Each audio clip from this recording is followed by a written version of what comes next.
Yusuf Estes waa daaci ama wacdiye Mareykan ah kaas oo ka bedeshtay Kiristaanka una bedeshtay Islaamka, kaas oo ka bedeshtay mugdiga una bedeshtay iftiinka sanadkii 1991.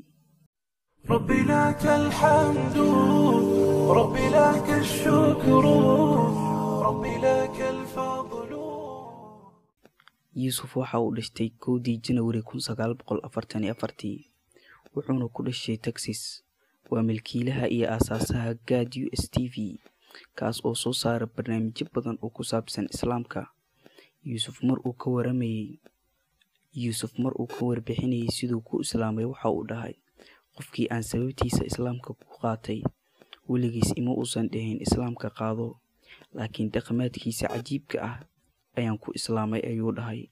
wuxuuna aaminsan yahay in diinta sida ugu wanaagsan ee lagu faafin karaa ay tahay dhaqanka Islaamka ee wanaagsan.